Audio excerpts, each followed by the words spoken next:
Goedemiddag iedereen, welkom bij een nieuwe community call of special guest call, het is hoe je het zelf wilt noemen. Vandaag heb ik de eer om met iemand toch wel zeer bekwaam in het vak van de cryptospace te gaan praten over alles wat er eigenlijk achter de schermen gebeurt. En dat is niemand minder dan Richard Sanders. Het zal dus ook in het Engels gebeuren.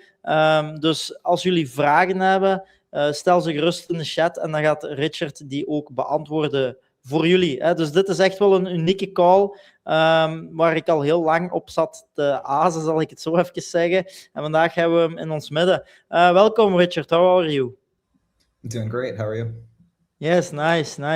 I'm also good. I'm very happy to have you here in the call. The first question I have from Lawrence from Trent, where you did an interview with.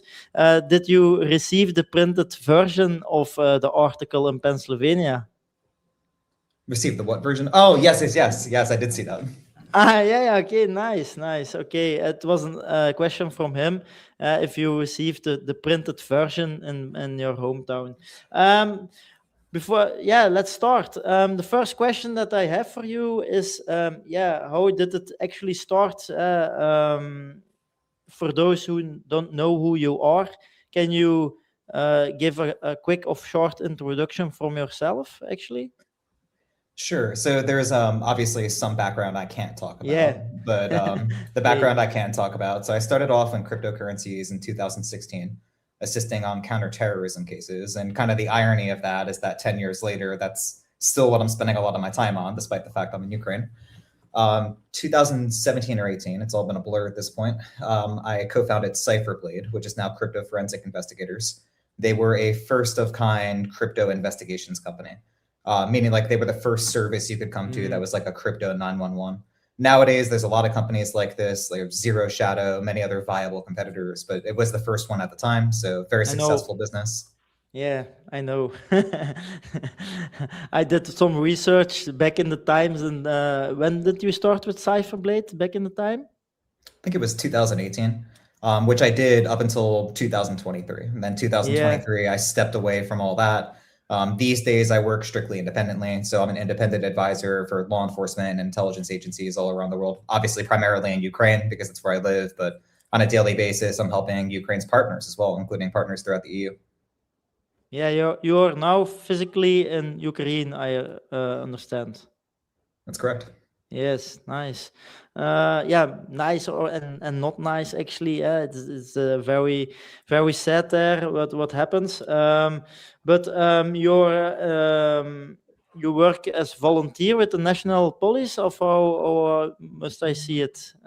You work with the guys to help them to trace some stuff behind the crypto scene for what happens between the cash flow and that kind of stuff. Of what is your main focus there? So it's kind of a funny story. I started off talking about how I had launched Cypherblade, and one of the services that we provided was cryptocurrency AML compliance advisory services. Like you could rent us as a CCO or MLRO. And we had a client that got a request from law enforcement. It was an instant swap exchange. So my job was to reply to those requests. I replied to the request with the information. It was actually, again, from the National Police of Ukraine, within like 45 minutes. But I also included a graph for Chainalysis Reactor that basically said, hey, if I was looking at your case, I would suggest to look at X, Y, and Z. And I got a very excited, happy response not too long after that, thanking me for giving the information quickly, that they had never gotten something so helpful, and asking if I would be interested in coming to Ukraine to train them. So went over for what was supposed to be 3 weeks. It's now the better part of 4 years that I've been here. Because once I got here, I realized how dire the situation was. So training evolved into supporting the National Police operationally, which expanded into me meeting other organizations like the SBU or like some of their counter-corruption bodies like NABU. Nowadays, of course, I'd like to do a lot of my time supporting GOR, Defense Intelligence. So a lot of the work I do on like dual use components can have implications for things, not just like sanctioning bodies, but military intelligence. So in short, I get to work with everyone. It's a very interesting experience. Nice. I think you are the most, you're the biggest expert in blockchain forensic in the world, I think, because you started the Cypherblade company as first. I did in that time also research like companies as yours back in the time, and Cypherblade was the only one I found on the internet to help because there's a lot of scam and all that kind of stuff. I have a side question in that form. Think you that the scammers that retail investors have or to deal with, that they are also in function from some are bigger institutions like a government in Russia or something? Think you do you think it's government funded, that kind of stuff, or is it separated? It's a great question. So I want to start with this. I'm flattered by you saying I might be the top blockchain forensics expert, but I might disagree with that. By this point, the industry is mature enough that there's plenty of very well qualified, and actually at this point, quite well known folks out there. Zach XBT immediately springs to mind. He's very well known. But also like the team of folks that used to work for me, folks like Paul and Josh, they are some of the most knowledgeable folks in the space. Like I mentioned earlier, you've also got teams like Zero Shadow, like them and Crypto Forensic are just bar none the go-tos for crypto investigations. So if you have like a hack or a scam situation, at this point, they blow me out of the water. I mean, bear in mind that I haven't been doing scam and hack cases since 2023. Now, the fundamentals are all the same when you're talking about looking at the blockchain, but they're going to have much more recent knowledge insofar as like how hack movements are moving. Now, to answer your question about fraud activity in nation states, it depends. I know that your question was about fraud, but I'll use ransomware as an example. If you look at Russia's historical approach to ransomware, it's not necessarily the case that all the time ransomware actors are affiliated with the Russian government. Sometimes they are, sometimes they aren't. But even if they aren't, at the end of the day, the activity itself is within the financial interests of the Russian state. If you're draining money out of what are considered to be adversarial nations and bringing it into your country, that's to the benefit of the state, which is why they don't have an interest in doing enforcement actions. This isn't isolated to Russia, nor ransomware for that matter. So if you're looking at fraud money, for example, only recently has China been doing some degree of cooperation with the US government on fraud, and actually for that matter, fentanyl precursors, right? So you're starting to see a little bit of a cultural change there. But the big thing to really pay attention to is that is there a proportionality to the resources that could be thrown at an issue that is reasonable? That's how I would evaluate it from that lens. So it's not really a matter of, is this fraud network for romance scams CCP? Like you're kind of getting into conspiracy theory at that point. However, if you do follow the money, and this is going to be a recurring theme in how I answer a lot of questions, follow the money, you'll get to the truth.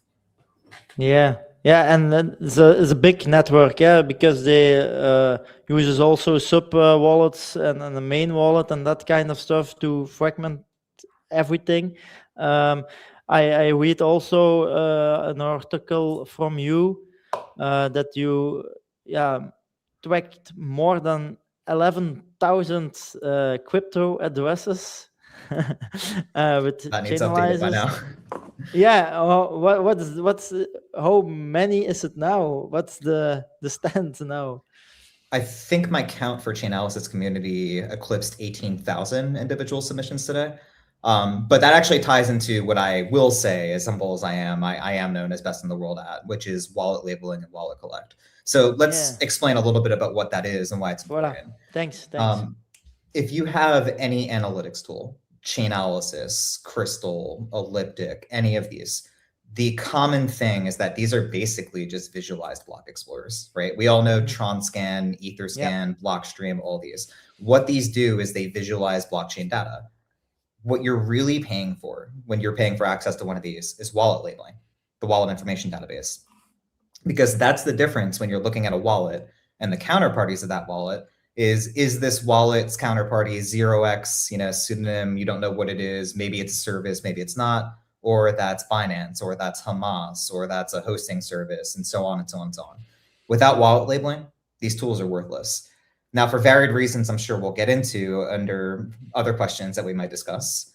The industry, unfortunately, is presently very financially conflicted from doing this wallet labeling, especially because you have to understand that the crypto exchanges, stablecoin issuers, and by that I mean Tether, have a financial interest in this volume happening. So as much as it's possible to say things are clean, there's not cybercrime happening, then resources don't get thrown at this wallet labeling. Because if resources get thrown at this wallet labeling, then more accounts get frozen, wallets get blacklisted, that kind of thing.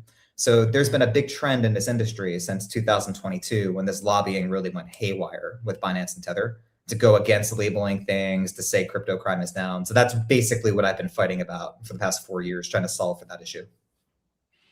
Oh, nice. And you think USDT is a big part of that they don't, that they don't holding some funds that they must freeze, or how do you see that? 100%. Yeah? So they are by far, them and Binance, Tether and Binance are the worst offenders when it comes to this. And I wish it sounds unprofessional and it's a bad reflection of our industry. And I wish I didn't have to say true? this. Ali, it's the what you say it's true, I think, because otherwise you won't say it, huh? It's the ground truth. I mean, ultimately, you have examples, across a array of categories, but the one I'll mention is terror financing. I mean, that's a pretty unifying issue. There's articles out there discussing the Hamas cryptocurrency fundraising case and how that went down. And in short, the way that went down is I emailed Hamas as a meme character. It was so vulgar, I won't even say it on this show, but I can tell you what it was later. And I got a wallet address from Hamas. And in this order, I provide the wallet address to the FBI, the Chainalysis, and then to Tether. And I say, hey, Tether, just so you know, I've already given this to Chainalysis and the FBI, because I knew what they were going to reply with was some boilerplate. Oh, we've given this to our law enforcement analytics firms partners. Like, that's going to matter. It's like, I've already done this. So I cut their excuse. They do nothing. The investigation proceeds. And the investigation, I think from the time that I notified the FBI of this to the time they got a court order, it was not terribly long. I want to say like 3 months, maybe even less, which is warp speed for one of these investigations. The only reason it happened that fast is that's terror financing. Tether gets this order, then sits for 3 days before they blacklist the wallets. Had Tether would have acted when I gave them this information, they could have frozen at least nothing less than $10 million. Instead, they freeze about 200,000. And then they go out and say, we're proud to proactively support law enforcement after this announcement about the seizure happens. When it's just patently obvious, that's not how it happened. So that's what I mean. This is not a matter of like opinions or they can do this better. They're just outright lying. You cannot say that you're being proactive when you're not even actioning information that's given to you. What they are doing is not even qualifying for reactive. Yeah, but how do you look then to the CBDC question and the digital euro? It would be easier to freeze money, but will it happen, or do they the same as Tether? What do you think from that new kind of financial system, actually? Depends who operates it. That's the shortest answer I could give you. I'll put it like this. If I wasn't busy at war, not that I have a desire to become a stablecoin issuer, but if I was to become a stablecoin issuer, I would eat Tether's lunch by actually running a meaningfully compliant operation. If I was advising for Circle, that's what I would tell them to do. Actually be the entity that freezes wallets when you are provided information that absolutely confirms a wallet is associated with illicit activity, whether that illicit activity is terror financing, child exploitation, fraud. I'm not talking tracing. I'm not talking indirect exposure, anything complicated. I'm talking, here's a screenshot from a scammer saying, this is my wallet address, freeze it. You don't need to wait for a court order. If I was running a company, that would be my policy. And then you would end up getting more adoption throughout the EU and then ultimately around the world. Unfortunately, I just don't see much meaningful competition in that regard. It's possible. It's a willpower issue. Is there a lot of money in the crypto space that is, how do you say it in English, that is connected with child trafficking also then? Yes, unfortunately. Yeah. It's hard to quantify that, again, because of the lack of wallet labeling. And those are obviously much harder wallet addresses to obtain. Like, think of it like this. I collect wallet addresses for many different types of things. Yeah. If I want to get wallet addresses for crypto cash desks in Ukraine, I could just go on Telegram, pretend to be Borat. Well, I want to make a sellings of USDT for Rivna, and I could get wallets, right? As opposed to if I want to find one for like human trafficking, that's a little harder. I'm going to have to find a group and then have a much longer conversation. So it's harder to do that at scale. Yeah, you must be a sick person, to get some of the wallets. But Binance is now sent out of the EU without a MiCA licentie of license.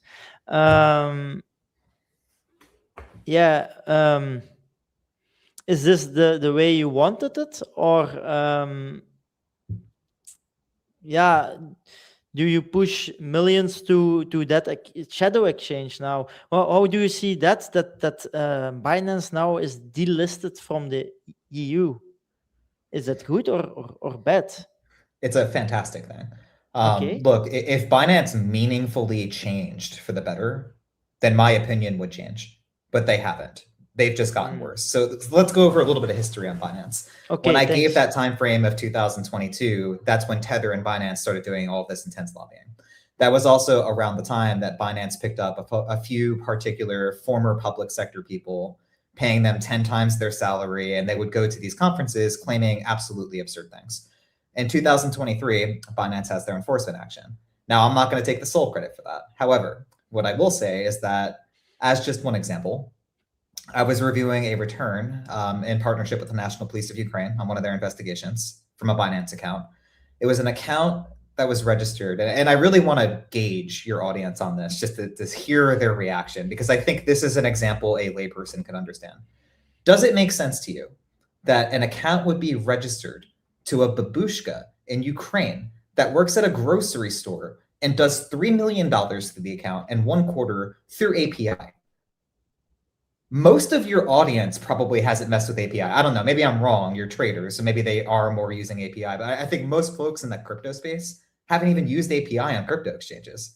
And you're gonna tell me this babushka puts $3 million through in 1/4? Like, this is common sense compliance. We're not even getting into on-chain analytics. Like, this is stuff that if it was any other realm of finance would automatically trigger an alert and a source of funds inquiry. It's not somehow magically different because it's crypto.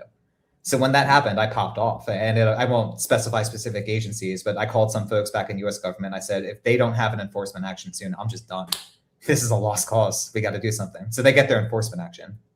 Of course, right before their enforcement action, they send a rep to a crypto conference event called Handige Links. Gets up on stage and says, we are the most compliant exchange in the industry. I'm like, that's going to age like milk. They had their enforcement action a few months after that. Flash forward to the Trump administration, CZ gets pardoned.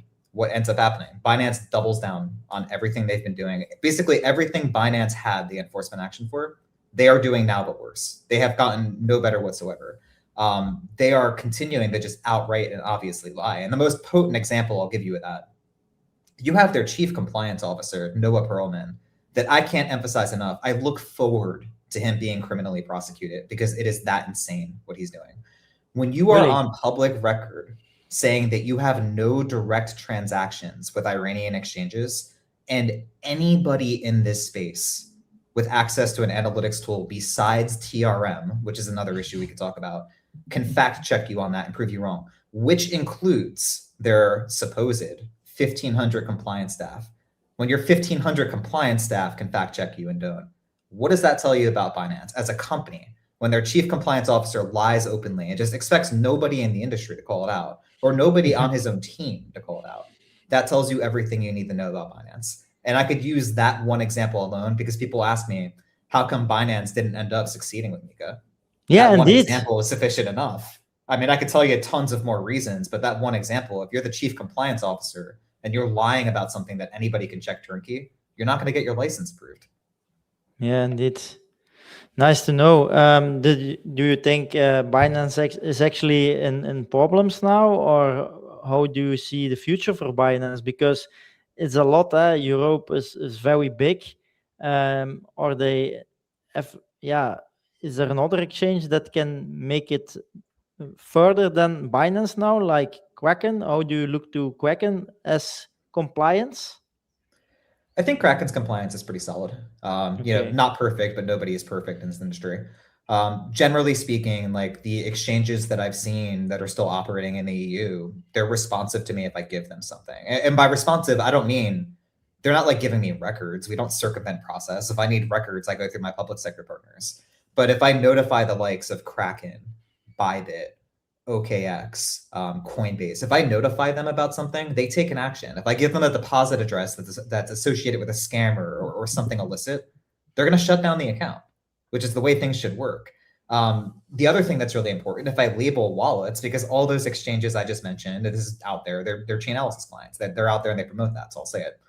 If I label wallets in Chainalysis, they take action on the on-chain alerts. If I label wallets in Chainalysis or any other tool for that matter that Binance has access to, they don't.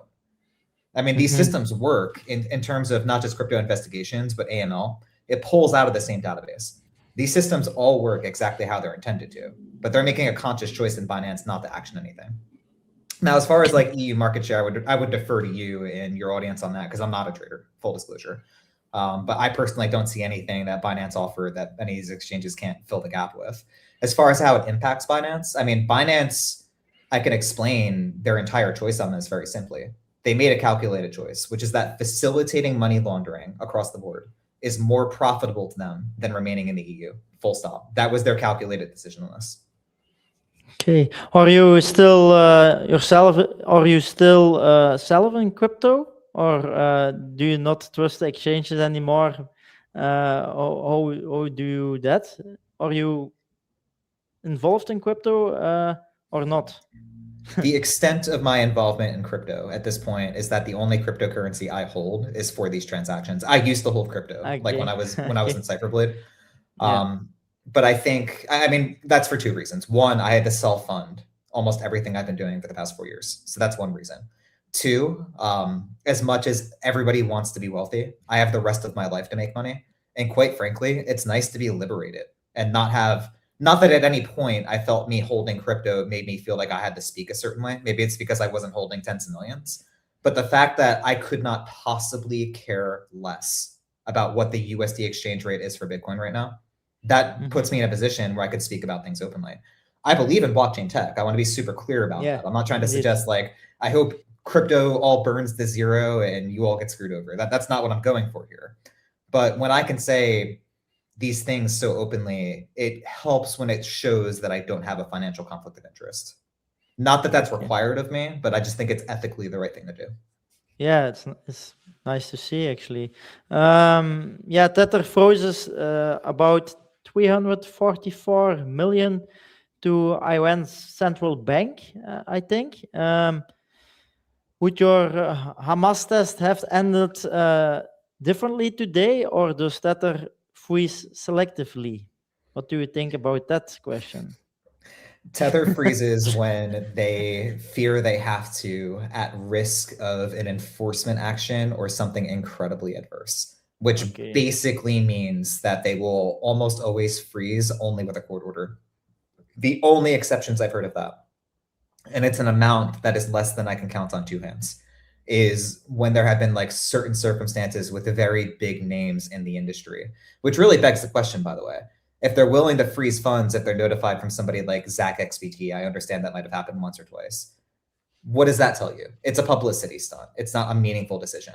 If I'm coming to them with something that's TF, it's not about who's sending it. It's not about me versus ZachXBT or anyone else. It's about Tether knows that if they set a precedent that they are going to blacklist things, then they're going to get more reports, which is going to so sharply decrease their volume. They don't want to do that. They don't want to set a precedent where the norm is security researchers across the board to kind of normalize some of the work I do can contact Tether and get a wallet blacklisted. They don't want that. It's all about the publicity, actually. Yes, absolutely. That's entirely what it is. They want to give the impression that what you just asked is something that happens in real life. So what they do to achieve that is they pump all of this money into PR, marketing, initiatives like T3, which are hilarious. We should talk about Justin Sun and Wabi at a point of this, just to make it seem like there are hundreds of people around the world that are working with Tether in real time to identify and blacklist wallets. That is not happening in real life, categorically. TRM does not do wallet labeling at scale, and in many cases at all, which would be the arm of T3 that is responsible for that. And even again, like when they are presented this information, they don't do it without a court order. In fact, even times, to add on to what I said earlier, with a court order, I've had to work with jurisdictions in smaller countries that will get a court order, give it to Tether, and Tether will push back on it. And then I will have to involve a government like the US. Now, if you're the US or Israel, they'll do it. If you look at the NBCTF freezers for Israel, oftentimes, like, and again, I'm not saying this to be pro or anti-Israel, just purely from a blockchain analytics perspective, clearly rife with false positives. but no questions asked, done. Other jurisdictions, they will push back. How do you know this processor is only used for drugs as opposed to anything else? They will throw every single excuse in the book out there to delay and ultimately refuse. Yeah, and to get the money where it belongs actually for the criminals. Yeah, it's crazy to see. You said also that Dubai desks rotate every 10 till 15 days with different wallet addresses. Some of them daily. Daily? Some of them, yeah. But it's impossible for you as one person to label every address. How do you look to that, actually? Yeah, it's a great question, because if you read about what happened in Dubai when I identified Shellbit, that $5 billion IRGC laundering network, because of the fact I haven't been to Dubai since then, no one's labeled any wallets, right? Which is like, does that speak more to my capabilities, or does that speak more to the corruption and apathy in this industry? I can't imagine living in Dubai, working as someone in compliance or the blockchain analytics space, and never, not even once, going to a crypto OTC. Look, I get it if people don't want to be insane like I am and spend full days doing this, because that's not their job. But if nothing else, out of idle curiosity, and that's how you know the difference between them and me. For them, this is a grift. This is a job. This is checking blocks. This is saying Binance is compliant. This is folks that are sellouts in the crypto analytics space saying this is adoption. Because if they really cared, if they were really trying to problem solve, they would do that, even if it was just once or twice a month. If everyone there just did 1 or 2 a month, we'd have full coverage constantly. There's enough folks in the crypto analytics and compliance space that literally live in Dubai. We could have 100% coverage right now. Instead, excuse me for the language, they don't get off their asses. So right now, if I went to Dubai for 2 weeks and I could probably accomplish this with less than $20,000, I would find the next Shellbit. I would find the next $5 billion per year IRGC thing. Is it because I'm not there, or is it because others aren't doing the work? Yeah, or they get paid for not doing the work, actually. Well, it's a little more indirect than that. So they get sponsorships, which steer priorities of these organizations. So if you're a particular analytics firm that is TRM, and you're getting lots of sponsorships from TRM and Binance, or not from Tether and Binance, rather, your priorities might suddenly be that you need to develop all of these AI solutions and give stablecoin webinars, but never going down the street to a crypto OTC, just for mysterious reasons that totally have nothing to do with sponsorship. Wink, wink. Yeah, indeed. You call, you call the industry full of fraudsters, actually, of scammers. How do you look to solve this problem? What is actually needed to solve this problem? Because you have Tether, they are operational. How do you look to that? Because the audits that they do with Tether, actually, is that also sponsored, or how do you will name it? How do you look to that? There's 2 ways I can answer this question. So on the public sector end, the way I'm trying to solve for this is to show them. I mean, the beauty of the blockchain is that nobody can dispute what I find. If I say this wallet is this, it's because I have ground truth that this wallet is this. There's no disputing it. So whenever I say Binance has direct connections with this, it's because people know what Binance's wallets are. I know what this wallet is. When I present that to public sector, decisions get made. And to the extent I'm not going to take credit for Binance getting kicked out of the EU, I'll say I had some influence. But what I'll say specifically to your audience, because I think that's a different answer, this industry has to realize that Tether and Binance, they do not represent crypto. They are not Bitcoin, period. This big cultural shift in this industry really happened around 2022, again, when Binance and Tether went on this lobbying sprint. And right now, almost all of this BS you're seeing in this industry is in some way, shape, or form ultimately funded by Binance or Tether. And all this stuff you're seeing about adoption, this or that, it's not from people that are legitimate Bitcoiners, not from people that are legitimately in this for the tech. These are people that have been in this industry usually for like a couple years at most. And they're just pushing a narrative because they're getting some kind of financing from Binance or Tether to do so. There isn't this amount of stablecoin adoption. And if it offends somebody to hear this because, oh, that's FUD, it's going to decrease the price of Bitcoin, you're not in this for the long term. And I'm not sorry about that. But anybody that's been in this for more than like 3 or 4 years, they've seen this before. That's the main thing you have to understand. Giants come and go. Eventually, Binance and Tether are going to have their day, but crypto will go on after that. And that's what people have to understand. We have to have an appetite to root out the bad actors of this industry, because otherwise you won't see that legitimate adoption. When all we hear about is all of this stablecoin adoption, there's firms out there that try to say that there's all this crypto adoption in Ukraine. There isn't. I live here. Yes, there's a lot of people that have it, but like it's not at the scale people suggest. Certainly, I can tell you that there is not legitimately $1 trillion in cryptocurrency volume in Ukraine that's adoption. That's preposterous. That's like 5 times the GDP. I mean, this is common sense. Yeah, this is not possible. Huh? It's crazy if you look to that. It's crazy. But you say that Binance and Tether will fall in the future. You think that actually, yeah? Do you think that? Fall might be a little strong. I would love to see that. What I can say, if you look at some of the inquiries recently from US Senate, they're very interesting. And they give you an idea of what a future US administration would have in store for Binance and Tether. What I can tell you, to the extent I cannot give you a legal opinion, I cannot help but imagine that a different US administration would have thrown the book at Binance by now. Not just because they're in violation of everything in their settlement agreement with the DOJ, but because of the multiple findings as it relates especially to terror financing. I mean, Shelbit alone is a massive thing.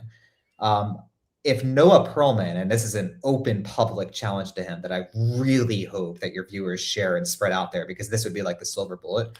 If he wants to go testify under oath that Binance has no direct transactions with Iranian exchanges, I'll eat my foot. But he won't do that because he knows that he would end up incarcerated. Bottom line. The same thing is going to apply to, TF is like the thing with the United States. So when you have Tether saying we're proud to proactively support law enforcement, when the reality of how that situation unfolded, how it did, I could see penalties and or prosecutions for that. So much so that it destroys those organizations. That's a tougher sell. Again, I would personally love to see that, but we'll see. Okay. And what's your meaning? How do you say it? What is your vision about MicroStrategy and Michael Saylor? Because Michael Saylor is not the right person, I think, of not the most ethic person. What are your feelings about that kind of company and person in itself? I wouldn't really say that I have too much of a strong opinion either way on that. It's too far removed from the type of stuff I usually focus on. I have seen, like, scrolling through my LinkedIn post about he said he wasn't going to sell and then did. Yeah, indeed. Yeah, that's about the extent of my knowledge on it. So I'm not going to pretend to be an expert in everything. Okay. The EU bans also the whole crypto sector in Russia. Does that work, or does everything just move to another place? It depends. So it's entity by entity. Generally, you'll see a correlation between when something is sanctioned and how they behave with their wallets. And that's not isolated to Russia. That's true for Iranian exchanges. That's true for Huobi, which the UK just sanctioned. So ever since those designations, HTX has been changing their wallets every single day. So every single day, at least once, I make withdrawals on HTX to label those new wallets. Before a designation, they're less likely to do that. So it just really depends on what the entity is. Now, the challenge is, again, as one person, first of all, why am I the one doing this as the person in Ukraine?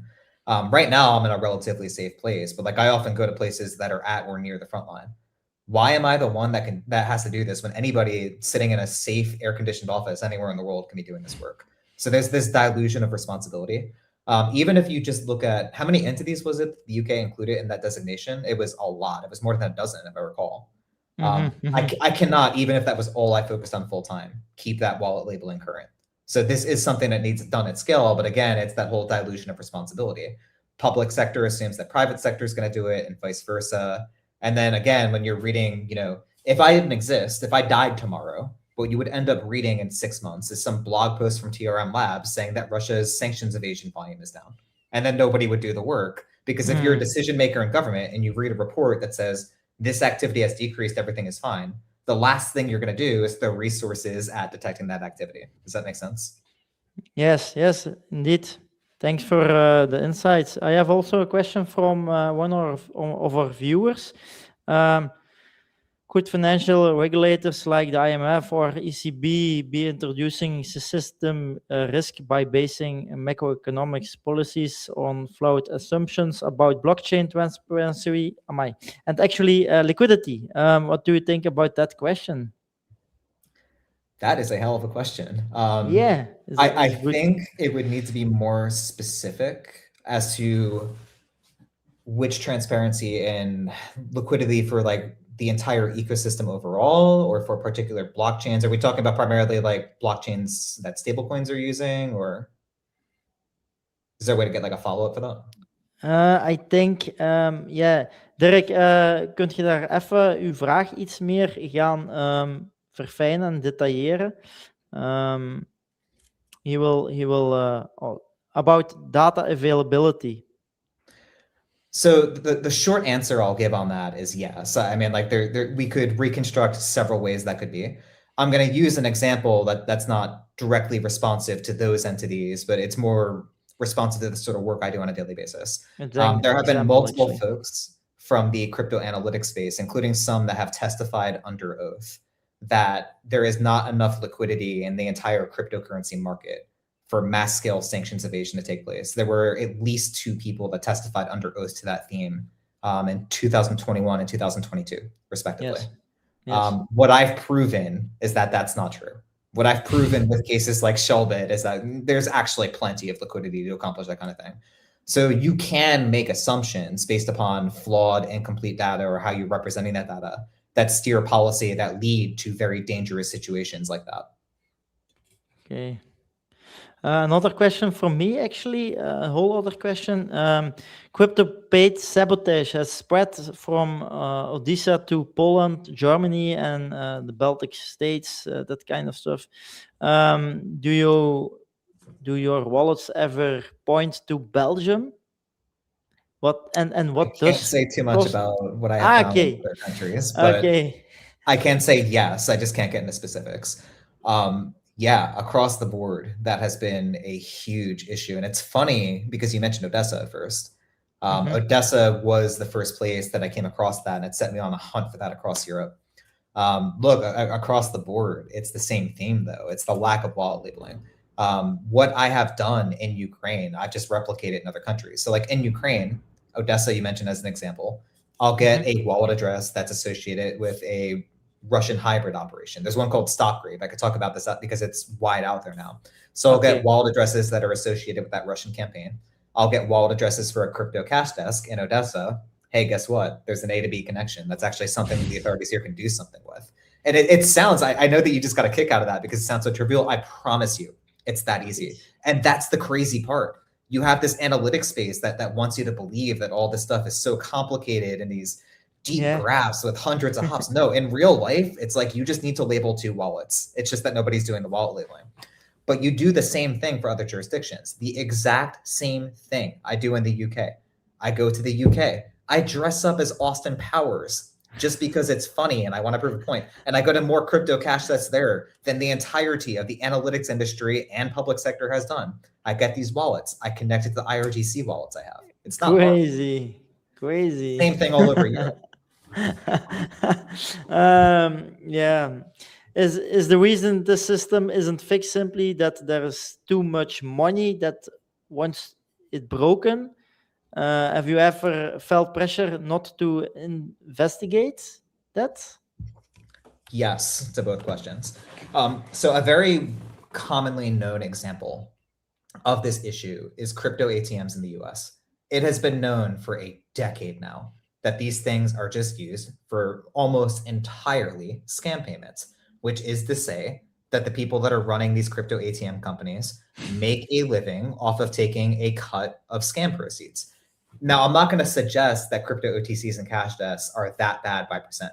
They do have some legitimate users. What they don't have is anywhere near that amount of legitimate volume. So earlier I said, would it make sense for $1 trillion in volume to be moving through these cash desks in Ukraine? Absolutely not. That would be 5 times the GDP. Like I said, that doesn't make sense. So when you look at it from that lens, these things can exist, but they're not going to exist at a way that people are making just laughably large amounts of money. So if you look at like these crypto cash desks in London, for example, if you look at the volume they're doing, it does not match the local economic use of those things. It just does. Same thing for Ukraine, something anywhere you go. And the one thing that you can conclude when there is volume that just clearly does not match the user base, which was absolutely the case with Shellbit. Shellbit was basically just a front exchange. They had something like, I think, 300 Twitter followers, and they're doing 5 bill in volume. Like, hello, that's not coming from 300 retail users. So if you just look at it that way with these crypto cash desks, that's why they cycle these wallets, though. Because if their wallets are not labeled, then you can't be like, hey, regulator, how come you don't even do the financial oversight on your institutions? Did you know that this crypto business in your jurisdiction is doing billions of dollars in volume? Unbelievable, actually. It's crazy to imagine that's it's possible. About Russia and Ukraine, if there is a ceasefire, if there comes a ceasefire and the sanction pressure eases, what happens to the 3 years of evidence? Do you stay, and what do you think will happen? Will they do something with the evidence, and would you stay, or do you go back to your hometown? Well, as I'll start with saying this, I love my homeland. I'm a proud American. There's a lot of things that are messed up about my country, including the current administration, but I still do love we my won, country. We won from the USA. Yeah? Fair enough. From Fair enough. Fair enough. I would say that the war doesn't influence whether or not I stay here.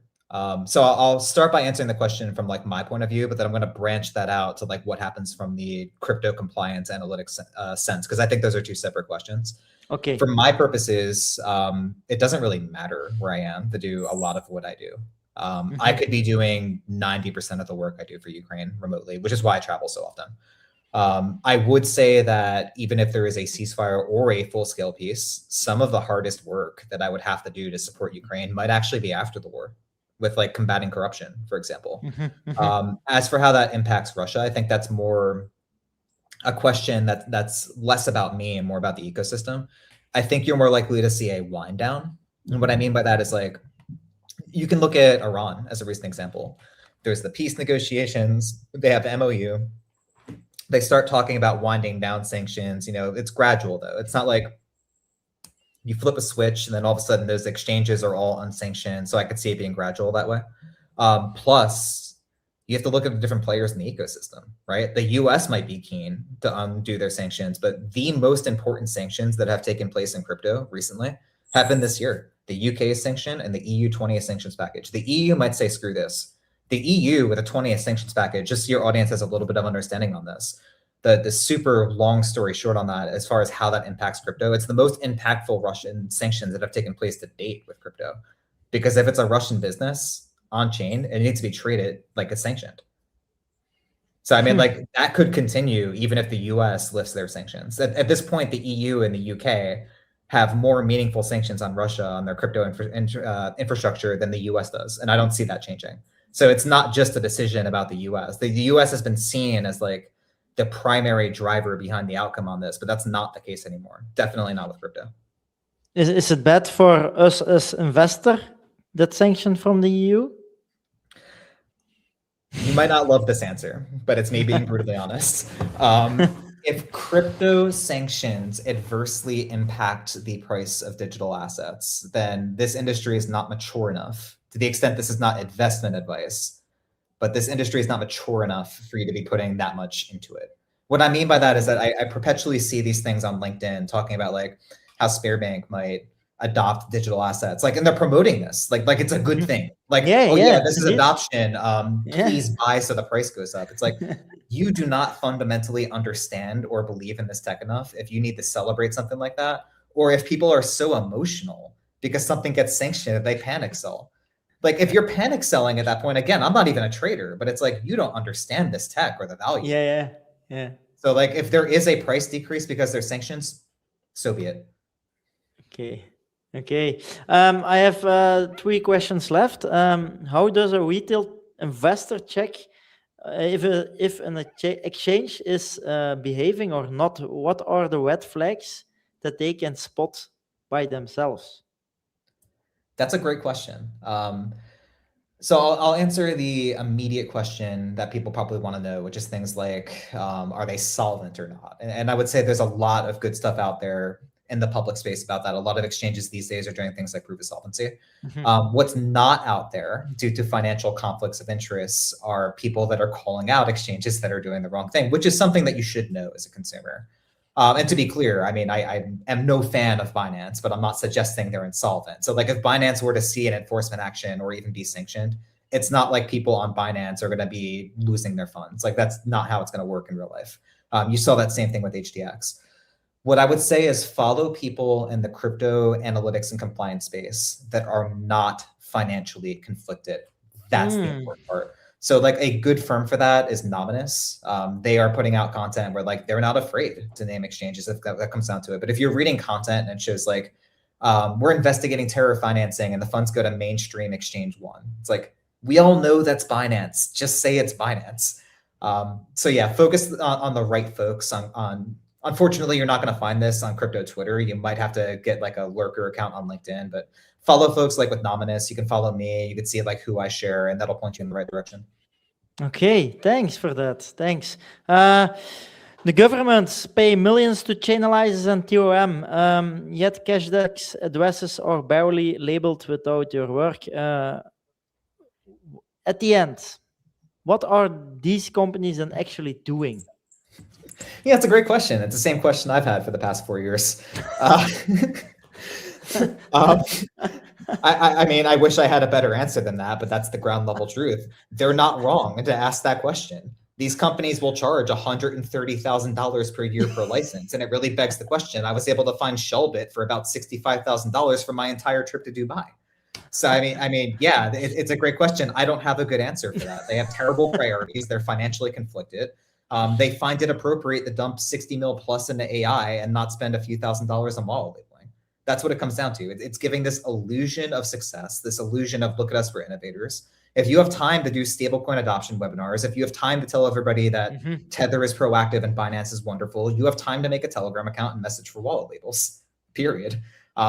This is something where for the cost of one contract, they could label an entire jurisdiction. It's a choice not to, and it comes down to profitability. The best way I can answer that question in short, if you're a grifter analytics firm, you want to sell 10% of the cure, but not the cure. You want to make sure that you have just enough data where you can seem legitimate enough to public sector to sell those contracts, but not so much data that it's going to be to the detriment of Tether and Binance. That's the balance they have chosen to strike. Indeed. Yeah. And do you think it could put the adoption behind if they do that from crypto, or just in the other way that it puts the adoption more in front of crypto? Are you talking adoption for like retail or institutional? Yeah, if they will like TOM and Chainalysis, if they did what they must do, would it be good for the adoption or not? Because if they label everything like they must do, would it be good for the adoption or not? That's actually the question. It depends how you're defining adoption. If you're defining adoption as legitimate adoption, it would be great for adoption.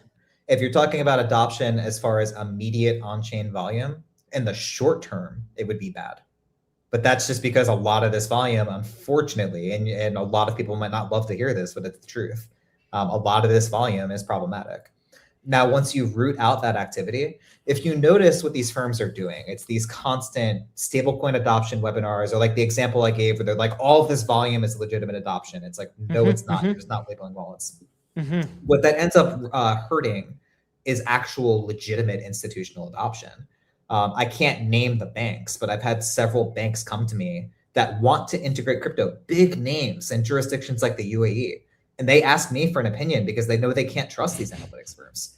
And it's like, unfortunately, you can't right now because there is no analytics provider that has the wallets you need for your jurisdiction, so you have any idea what your on-chain activity is. So if you're talking about institutional adoption, that's how you get institutional adoption. But when you have the biggest banks in the world that they're smart enough to read between the lines, do you think these big banks are going to be fooled by some grifter, director of policy, former public sector sellout that's getting paid 10 times his salary to lie and say that this activity is down when nobody's even looking for it?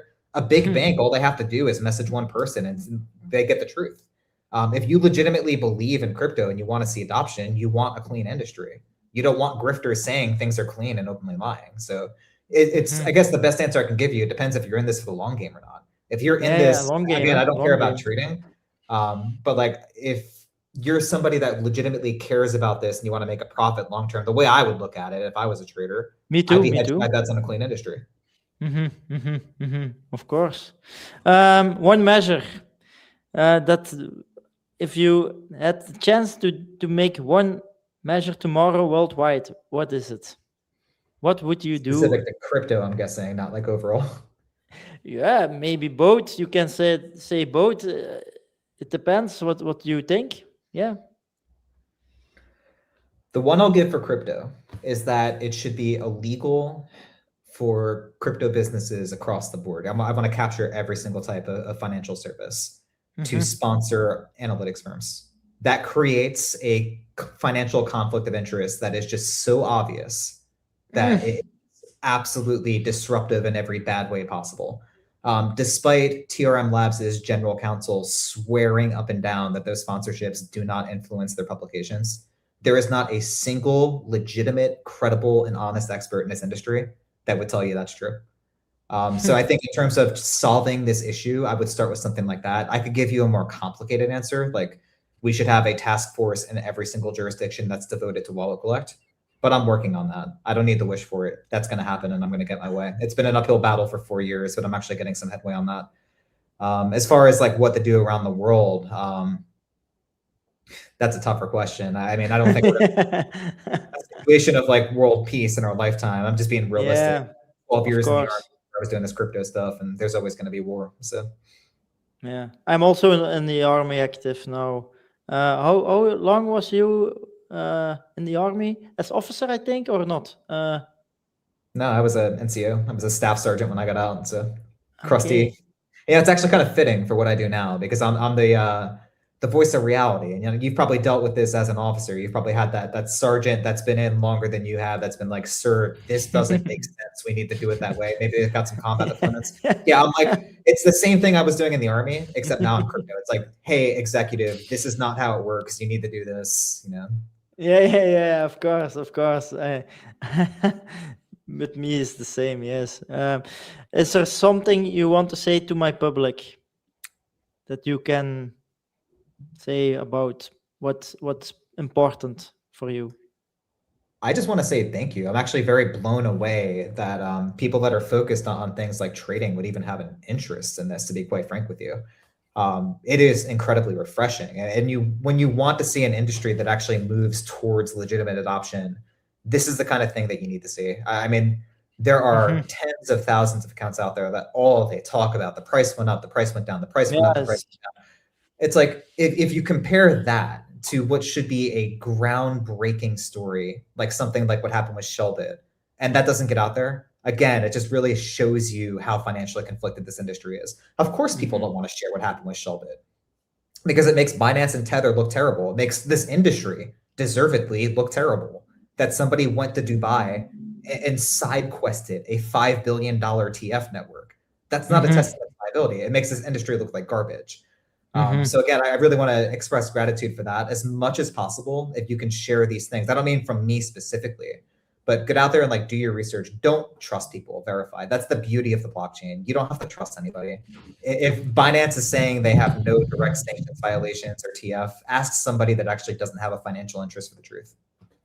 Okay, thanks for your insights. Respect for what you do. I have a lot of respect for you. I follow you, I think, since 2018. On LinkedIn, I follow you also. And if I can give some interviewers for the Belgium magazines. I will give you them your contact information. I want to thank you as interviewer, as founder of Trade Premium, that you made some time to speak to us. My English is not that good, but I tried, and I think that is the most important, that I try to do the best for everyone. And yeah, thanks for everything, Richard. Thank you so much as well. It was fun. Okay, see you maybe in the next time for a new episode. In the coming years, we will see if there is some updates available from your side, and then we keep in touch. That's the most important. Absolutely. Good. I'd be happy to. Yeah, let's stay in touch. Thank you. Bye. Bye.